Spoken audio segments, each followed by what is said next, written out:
and you master the craft of balance in that realm, that is how you find the sweet spot of joy and fulfillment and peace and acceptance. Today, I want to talk about how life is not about being better. And it's just about being responsible for yourself. And please excuse me if I'm like looking down at my notes. I also have some water to stay hydrated with my straw and girly things. I just had this thought, and it's the idea that happiness is really found in the absence of neglect. Happiness is found in the absence of neglect.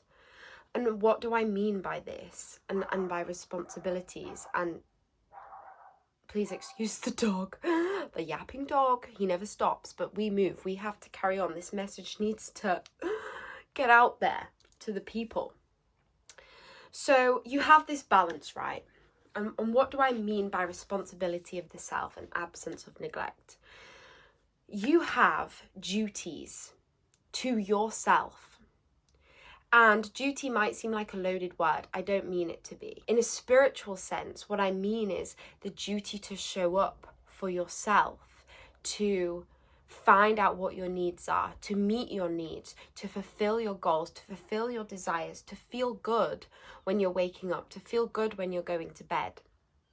These are your internal duties, the duties of self. Okay, I want you to think about this deeply.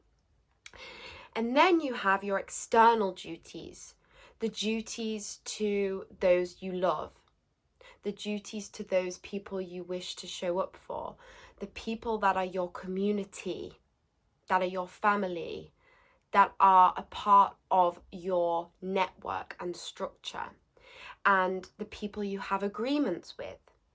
So your internal duty to self and your external duty to other human beings. And when we try to constantly be better and try to, whatever that looks like, be better at our job, be better as a kind of person, be better at sport, be whatever, and we neglect seeing ourselves where we are, but also neglect those people around us because we're trying to please an entity, please our parents, please, and by entity I mean this idea in our head that we need to be better for the validation, we need to be better for the acceptance.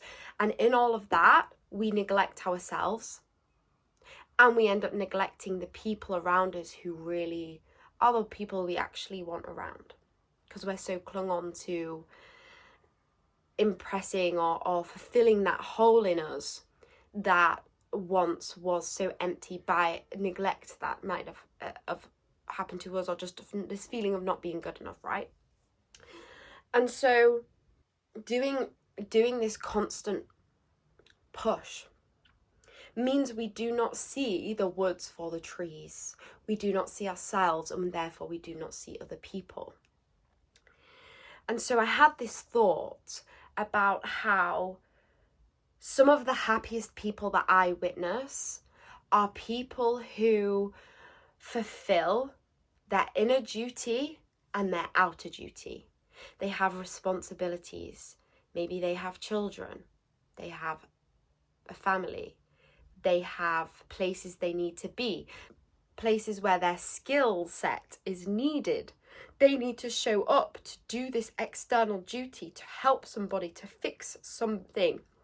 Maybe it's fixing some stairs. I don't know. You're really good at doing stairs. You have this duty to help have a good flight of stairs. I don't know. But what I'm getting at is people who do that, but then also make sure in the middle of that, they fulfill their duty to themselves.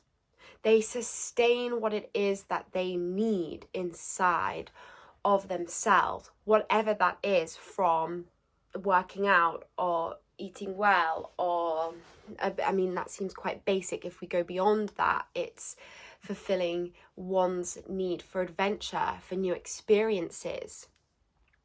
And what I see happen, like I say, people who are happiest, people who are most at peace, who are fulfilled, strike this balance on this scale, which is a hard seesaw to balance.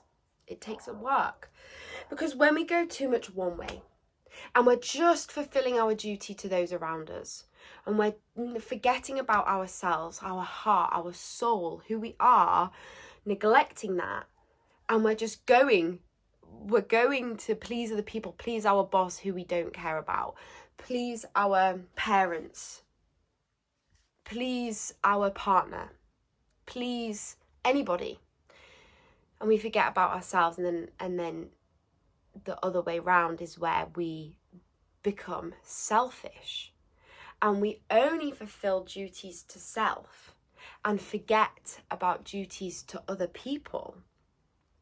This is also dangerous, because yes, maybe you are really satisfying your inner world and your inner needs, which is important, but you are neglecting and forgetting about the community around you, the people around you, that you have a duty or responsibility to, whether by word or whether by biology, if they're your kids or your parents or family. So my advice to anybody is that stop trying to please, because it will not work. Let that feeling of letting people down happen. If you hone into yourself, hone into what you need, what is your duty to self that you must fulfill, and how to balance that with your duty for others who you want to be dutiful to, who you want to show up for, because there are sacrifices on either end. And the masters of what to sacrifice and what not to sacrifice are the happiest people, because they see what is worth regret and what isn't. How can I show up for all these different things, and what doesn't matter? What can I let go of? Can I let go of the idea that, I must be a perfect young lady, I must never speak my thoughts, and I must never show my emotions, because that will keep my dad around, that will keep my, I'm telling this from personal experience, so it's relatable, but I think, that will keep my lovers around, that will keep the person that I want in my life, my partner, if I am so wonderfully good. But that doesn't work, because then I sacrifice myself. And I don't want to do that. But I am clear on what I want. And how do I get both? Because it is possible. We fall into so many traps as people that we can only have one thing or the other thing.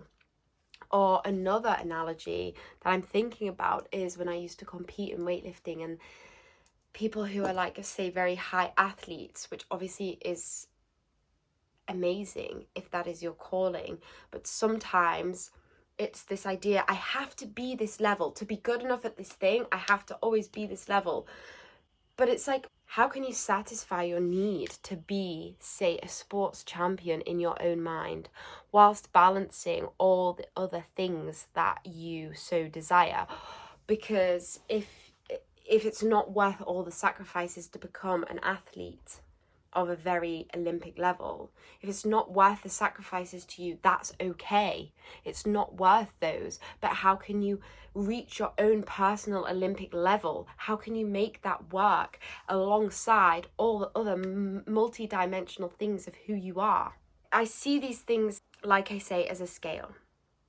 And Happiness is the absence of neglect. And neglect can look like neglecting self, and the self is forgotten about and we're just pleasing others, or all about the self and neglecting everybody else, everything else.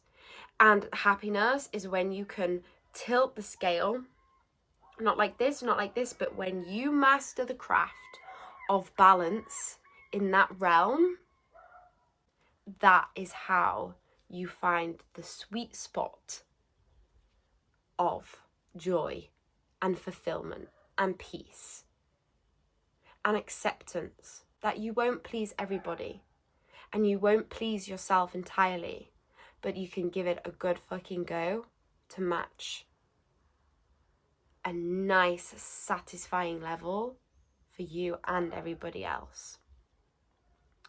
So stop trying to be better. Stop trying to impress people and start thinking about how you can show up in the most real way for you and then for the other people you want to show up for and be dutiful for. Thank you for watching and stay hydrated.